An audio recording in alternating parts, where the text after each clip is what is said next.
L'amour passionné de l'apôtre pour la communauté. Frères, pourriez-vous supporter que je sois un peu fou dans mes paroles? Oui, vous allez le supporter, à cause de mon amour jaloux, qui est l'amour même de Dieu pour vous. Car je vous ai fait rencontrer le seul époux, vous êtes l'épouse vierge et sainte que j'ai présentée au Christ. Mais ne faites pas comme Ève qui s'est laissée séduire par la ruse du serpent.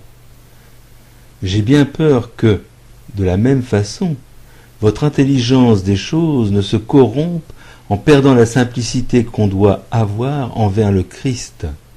En effet, si le premier Jésus vous annonce un autre Jésus que nous n'avons jamais annoncé, si l'on vous fait recevoir un esprit différent que vous n'avez jamais reçu, il s'agit d'un évangile différent que vous n'avez jamais accueilli. Vous le supporterez fort bien. Je ne m'estime pourtant absolument pas inférieur à tous ces super apôtres. Je ne vaux peut-être pas grand-chose pour les discours, mais pour la connaissance de Dieu, c'est différent.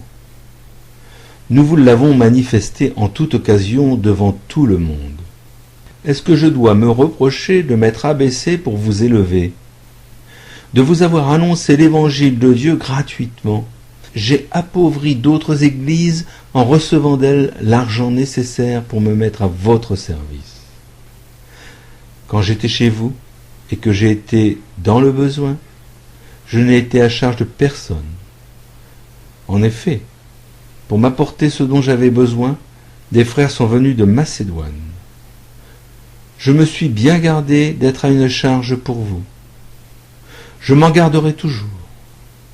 Par la vérité du Christ qui est en moi, on ne m'empêchera pas de proclamer ces motifs d'orgueil à travers toute la Grèce. Pourquoi ai-je dit cela? Serait-ce parce que je ne vous aime pas? Mais si, et Dieu le sait.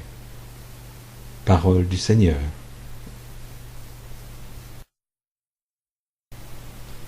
Lecture du livre des Psaumes.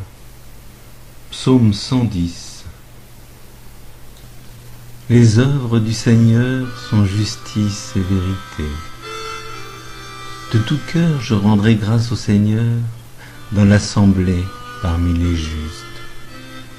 Grandes sont les œuvres du Seigneur. Tous ceux qui les aiment s'en instruisent. Noblesse et beauté dans ses actions, à jamais se maintiendra sa justice. De ses merveilles il a laissé un mémorial, le Seigneur est tendresse et pitié. Justesse et sûreté, les œuvres de ses mains, sécurité, toutes ses lois, établies pour toujours et à jamais, accomplies avec droiture et sûreté.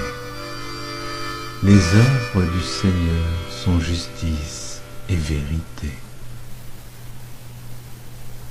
Lecture de l'Évangile selon saint Matthieu, chapitre 6, versets 7 à 15. Comme les disciples s'étaient rassemblés autour de Jésus sur la montagne, il leur disait: lorsque vous priez, ne rabâchez pas comme les païens. Ils s'imaginent qu'à force de paroles, ils seront exaucés. Ne les imitez donc pas, car votre Père sait de quoi vous avez besoin avant même que vous l'ayez demandé. Vous donc, priez ainsi. Notre Père qui es aux cieux, que ton nom soit sanctifié, que ton règne vienne, que ta volonté soit faite sur la terre comme au ciel. Donne-nous aujourd'hui notre pain de ce jour. Remets-nous nos dettes, comme nous les avons remises nous-mêmes à ceux qui nous devaient. Et ne nous soumets pas à la tentation, mais délivre-nous du mal. Car si vous pardonnez aux hommes leurs fautes, votre Père céleste vous pardonnera aussi. Mais si vous ne pardonnez pas aux hommes, à vous non plus, votre Père ne pardonnera pas vos fautes. Louange à toi, Seigneur Jésus.